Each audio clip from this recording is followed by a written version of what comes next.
Всем привет, дорогие друзья! Сегодня готовлю перловку с мясом и овощами. Это сытное и ароматное блюдо, которое легко приготовить дома. И даже если вы не любили перловку, после этого рецепта, я уверена, она вам понравится. Нежное мясо с луком, морковью и болгарским перцем отлично сочетается с перловкой, делая ее особенно вкусной и насыщенной. Это отличный вариант для семейного обеда или ужина.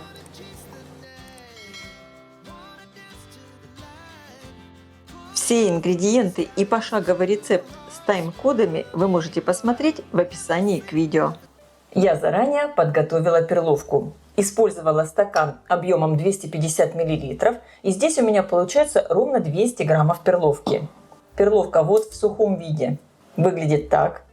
А здесь у меня перловка, которую я замочила на ночь. И она уже вот так хорошо набухла. Предварительно я ее хорошо промыла под проточной водой. Сейчас я еще пока ее оставлю постоять, а сама займусь подготовкой мяса и овощей. Я буду использовать мясо свинины. Уже предварительно я его порезала вот на такие средние кусочки. Можно использовать любое мясо, какое вы хотите. Это может быть и баранина, и говядина, и курица. Лук порежу небольшими кубиками. Я использую довольно много лука и моркови. Тогда, на мой взгляд, каша получается более вкусная.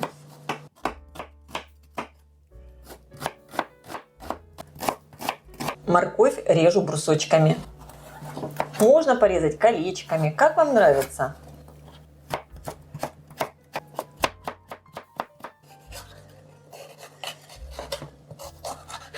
Средними кубиками порежу болгарский перец. Если вы не хотите добавлять болгарский перец, можно обойтись только луком и морковью. Тоже будет очень вкусно. Готовить кашу я буду вот в такой одной кастрюле с толстым дном и хорошим покрытием. Наливаю растительное масло. Хорошо все разогреваю. Кастрюля объемом 2,5 литра. И в первую очередь я отправляю обжариваться мясо до такой красивой румяной корочки.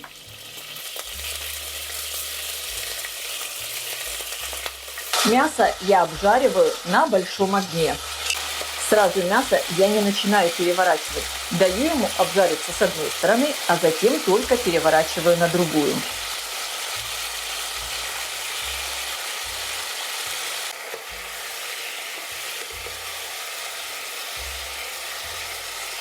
Таким образом я обжариваю мясо около 7 минут. Появилась вот такая красивая румяная корочка. Добавляю лук. Сейчас огонь можно сделать тише. Обжариваю лук слегка, чтобы он стал немного мягче. Примерно в течение 3-4 минут. Добавляю в кастрюлю морковь.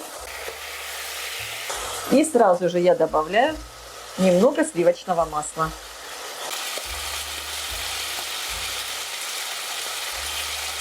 Теперь все обжариваю еще в течение примерно 5-7 минут, чтобы морковь стала мягче. И самое время добавить немного специй. Добавляю чайную ложку сушеного чеснока.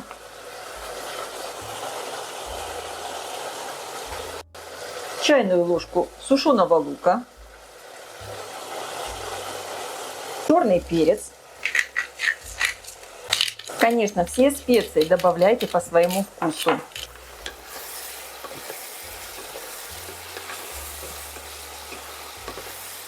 Также сразу я добавляю соль. Примерно 1,5 чайной ложки.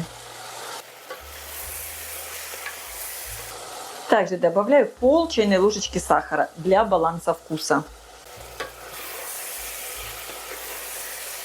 Морковка уже стала мягче. И теперь я добавляю болгарский перец.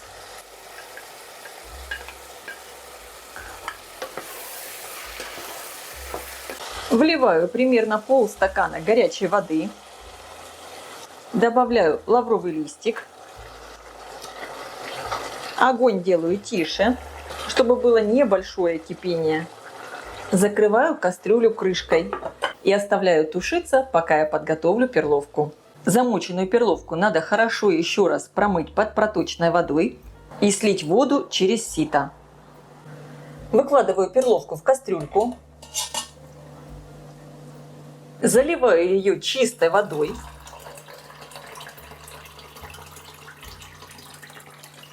Ставлю на плиту и довожу до кипения. Когда вода закипела, дайте перловке повариться минуты 3-4. При первом закипании с поверхности зерен выходит крахмал, который делает кашу тягучей. И если воду слить, перловка получится более рассыпчатой. И также, если крупа хранится довольно долго, в оболочке зерен могут окисляться жиры. И из-за этого появляется легкая горечь. А первое кипячение плюс промывание помогает это убрать. Итак, перловка у меня проварилась, и я ее сейчас сливаю через сито и еще раз промываю. И пока я приваривала перловку, мясо с овощами вот так уже хорошо протушилось. Теперь я добавляю сюда промытую перловку. Посмотрите, какая она получается сейчас уже красивая. Перемешиваю.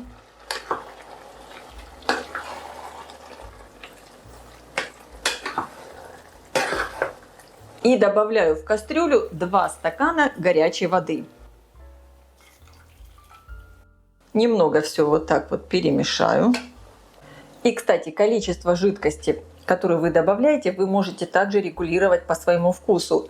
Кто-то любит, чтобы каша была как бы с таким, можно сказать, соусом. Кто-то любит более такая, чтобы она была сухая. Поэтому вы подстраиваетесь под свой вкус. Когда вода закипела, закрываю кастрюлю крышкой, делаю огонь минимальный и готовлю перловку еще примерно 30 минут до полной ее готовности. Благодаря тому, что перловку я замачивала, она будет вариться быстрее. Когда готовите кашу, периодически приподнимайте крышку, немного перемешивайте, следите за тем, чтобы было достаточно жидкости. Сейчас каша у меня готовится примерно минут 20. Я убираю лавровый лист. Ароматы стоят просто потрясающие. Закрываю крышкой и продолжаю еще готовить. Но помните, что перловка довольно хорошо впитывает влагу. То есть после того, как вы ее уже приготовили, оставляете ее постоять в кастрюле, и она еще больше набухнет и впитает в себя жидкость.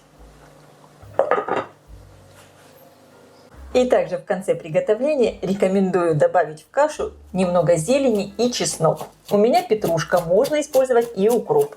Мелко режу. Чеснок можно натереть на мелкой терке.